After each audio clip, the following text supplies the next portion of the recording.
नमस्कार, मैं हूं आपके साथ नम्रता शर्मा। किसान आंदोलन से जुड़ी बहुत बड़ी खबर सामने आ रही है और खबर यह है कि सरकार बैकफुट पर आती हुई नजर आ रही है। लेकिन इसे एक्चुअल में बैकफुट पर भी नहीं कहा जाएगा। आप ये कह सकते हैं कि किसान जिस तरीके से कड़कड़ाती ठंड में बैठे हैं, शायद सरकार को लगा है कि ये जो भ्रामक चीजें किसानों के बीच में फैलाई गई हैं, ये जो अफवाहें किसानों के बीच में फैलाई गई हैं, इसको लेकर उनको पहले जागरूक किया जाएगा और उसके बाद कृषि कानून को लागू किया जाएगा। दरअसल जो खबर निकलकर सामने आई है वो ये कि 10वें दौर की बातचीत जैसे कि बुधवार को हुई, उसके बाद ये नतीजा निकला कि साल डेढ़ साल के लिए इस कृषि कानून को फिलहाल रोक देते हैं। ये जो 3 नए कानून सरकार की तरफ से लाए गए थे, जिसका विरोध किसानों का एक तबका कर रहा था, दिल्ली की सीमाओं पर किसान बैठे हुए थे, हरियाणा, पंजाब, मध्य प्रदेश, न जाने कौन कौन से राज्य से किसान यहां पर आकर धरना प्रदर्शन कर रहे थे।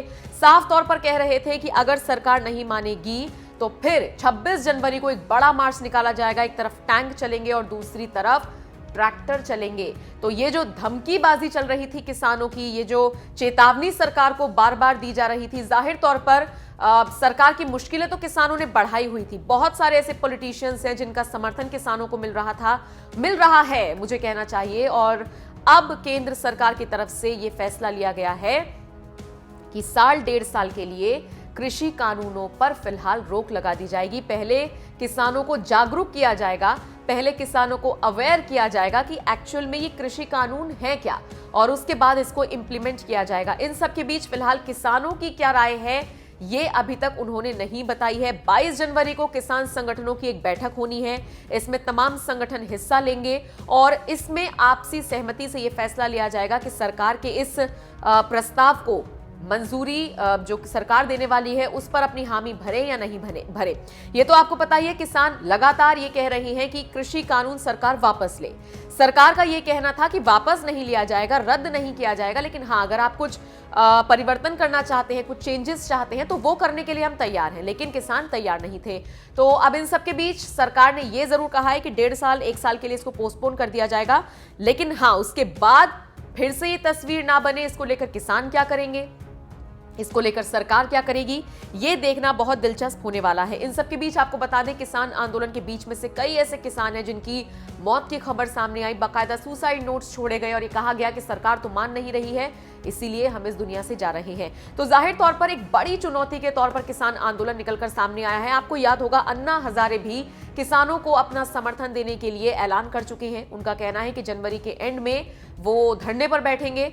तो उसके अलावा जो उद्धव ठाकरे हैं वो कह चुके हैं कि जो मुंबई के आजाद मैदान से जो मार्च निकाला जाएगा किसानों से संबंधित, उसमें हम शामिल होंगे। तो कुल मिलाकर देशव्यापी रूप ये किसान आंदोलन ले चुका है और यही वजह है कि अब सरकार ने इस तरीके से 1-1.5 साल के लिए बैकफुट पर आने के लिए सरकार तैयार हुई है। आप बताइए, इस पूरी खबर को लेकर आप क्या सोचते हैं? क्या आप भी मानते हैं कि कृषि कानून किसान विरोधी थे या आपको लगता है कि किसान हितैषी थे?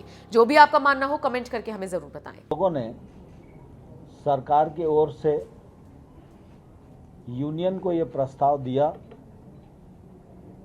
कि आपके मन में जो शंकाएं हैं वो समाधिस्थ हो सके और सरकार खुले मन से इन विषयों पर विचार करने के लिए तैयार है। यह विश्वास आपके मन में जाग पाए। अभी आप सबके ध्यान में है कि सुप्रीम कोर्ट ने कुछ अल्प समय के लिए कृषि सुधार कानूनों को स्थगित किया है। क्रियान्वयन कुछ दिनों तक नहीं हो सकेगा, लेकिन पूर्व में भी और आज भी हमने विस्तार पूर्वक उन्हें कहा कि कानूनों पर विचार करना है और आंदोलन से जुड़े विभिन्न पहलुओं पर विचार करना है। तो निश्चित रूप से समय तो चाहिए,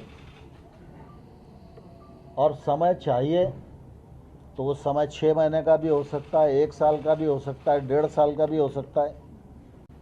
और सरकार